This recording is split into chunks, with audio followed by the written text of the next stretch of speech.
Hello friends, welcome to Jothi blooms. இன்றைக்கி இந்த கத்திரிக்காய் அறுவடை பண்ணிட்டுருக்கேன். அது உங்கள் கூட ஷேர் பண்ணிக்கிறேன். அதுக்கப்புறம் ஒரு ஃபண்டாஸ்டிக் உரம் ஒன்று ப்ரிப்பேர் பண்ணி வச்சுருக்கேன். இந்த காய்கறி செடிகள், கீரை வகைகள் எல்லாத்துக்கும் கொடுக்கறதுக்கு. அது ஒரு ஹோல்சம் ஃபுட்டு. அதை எப்படி ப்ரிப்பேர் பண்ணுறது அப்படிங்கிறது எல்லாமே உங்கள் கூட ஷேர் பண்ணிக்கிறேன். வீடியோ கடைசி வரைக்கும் பாருங்கள். ஃபஸ்ட் டைம் பார்க்குறவங்க சப்ஸ்கிரைப் பண்ணிக்கோங்க. இப்போது இந்த கத்திரிக்காயை நான் பறிச்சு விட்றேன்.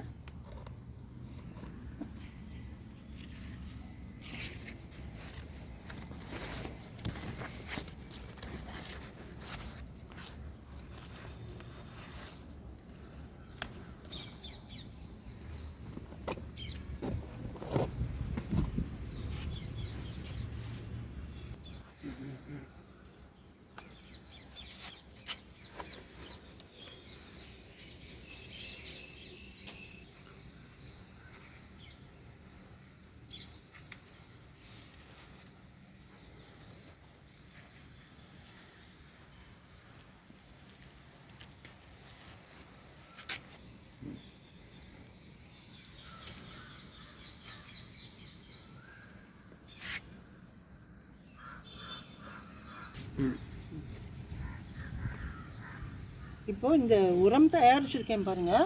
இது வந்து ஒரு ஹோல்சம் ஃபுட்டு, ஒரு balanced diet for all plants. நீங்கள் உங்கள் செடி எதுக்கு வேணாலும் கொடுக்கலாம். மோஸ்ட்லி காய்கறி செடிகள் நிறைய காய்க்கணும் அப்படின்னா இந்த உரத்தை தயாரித்து நீங்கள் கொடுத்தாலே போதும். ஒரு 15 நாள் இல்லைன்னா 20 நாளைக்கு ஒரு தடவை இதை தயார் பண்ணி நீங்கள் கொடுக்கலாம். இதில் என்னெல்லாம் இன்க்ரீடியன்ட்ஸ் அப்படிங்கிறது நான் உங்களுக்கு சொல்கிறேன். இப்போ இதில் வந்து இது 3 நாளாக புளிக்க வச்சது. 3 நாள் புளிக்க வச்சு இந்த உரத்தை வந்து ஒரு பங்குக்கு 10 பங்கு தண்ணி கலந்துக்கணும். இப்போ நான் இதை வந்து டைல்யூட் பண்ணி காமிக்கிறேன். அப்புறங்க இவ்வளோ ஒரு மக்கு எடுத்திருக்கேன். இதை வந்து இந்த 10 மக்கு தண்ணி இதில் ஏற்கனவே வச்சுருக்கேன் பாருங்கள். இது வந்து கலக்கிறதுக்காக வச்சுருக்கிறது தான். இதை வந்து வடிகட்டிக்கலாம்.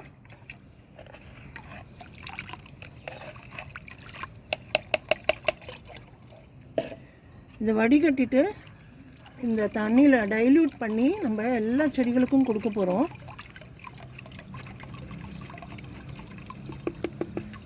இந்த உரத்தில் என்னெல்லாம் இருக்குது அப்படின்னு கேட்டிங்கன்னா, செடிகள் வளர்ச்சிக்கு வேண்டிய எல்லா சத்துக்களும் இருக்குது. இந்த அளவு டைல்யூட் பண்ணுறது ரொம்ப அவசியம்.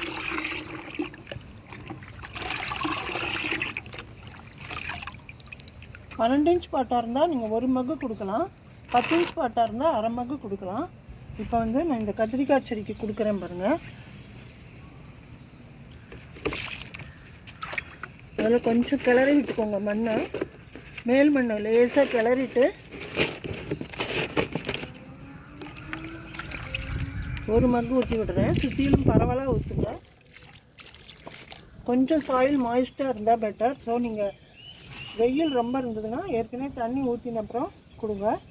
இந்த மல்லி செடி பாருங்கள், நிறைய துளிர் விட்டு மொட்டு வந்திருக்கு. இதுக்கு வந்து அரை மக்கு கொடுக்குறேன் நான்.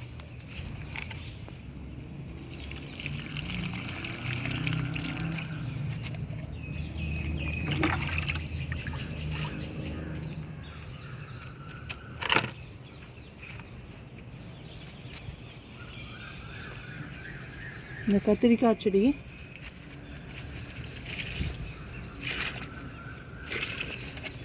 இந்த காய் பறிச்சுப்போம்.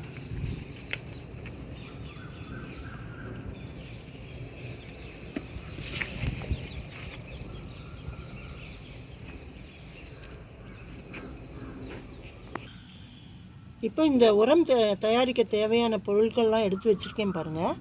இதில் வந்து இது வந்து கடலை பிண்ணாக்கு,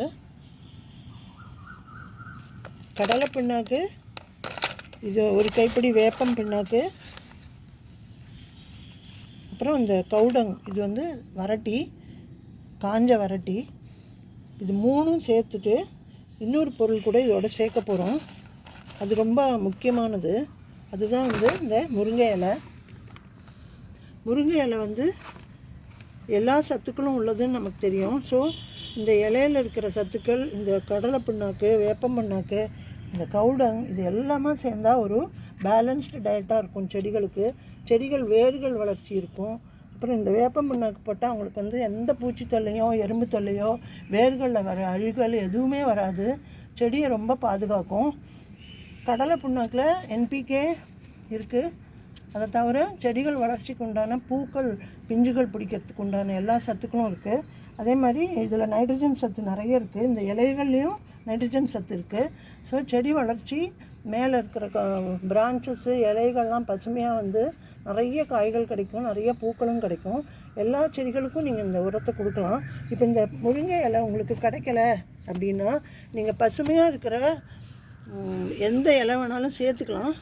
மோஸ்ட்லி வந்து இந்த கொன்றை செடியோட மலர் இலை வந்து ரொம்ப நைட்ரஜன் சத்து நிறைஞ்சதுன்னு அது சேர்ப்பாங்க.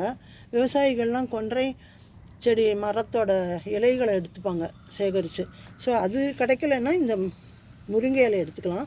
முருங்கை இலையும் கிடைக்கலன்னா நீங்கள் உங்கள் களை செடிகளாக வளரும் இல்லையா, அந்த கீரை வகைகள்லாம் அதெல்லாம் கூட நீங்கள் பறித்து சேர்த்துட்டு இதில் ஊற வச்சுக்கலாம். ஸோ இப்போ இந்த 4 இன்க்ரீடியன்ஸையும் நம்ம மூழ்கிற அளவு தண்ணி ஊற்றி இந்த மாதிரி ஊற வைக்க போகிறோம் ஒரு பக்கெட்டில்.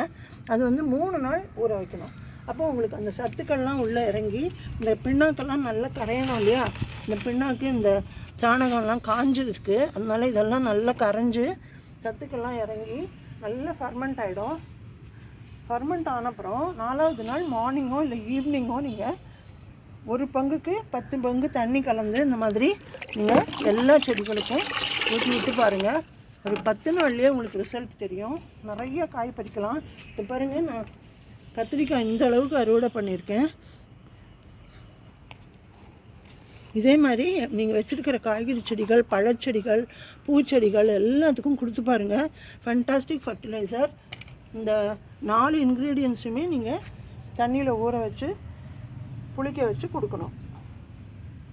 இந்த வீடியோ எல்லாருக்கும் யூஸ்ஃபுல்லாக இருக்கும்னு நினைக்கிறேன். எங்கள் ஃப்ரெண்ட்ஸ்க்கெல்லாம் ஷேர் பண்ணுங்கள், சப்ஸ்கிரைப் பண்ணுங்கள். அடுத்த வீடியோவில் வேறொரு இன்ஃபர்மேஷனோட பார்க்கலாம். Bye friends.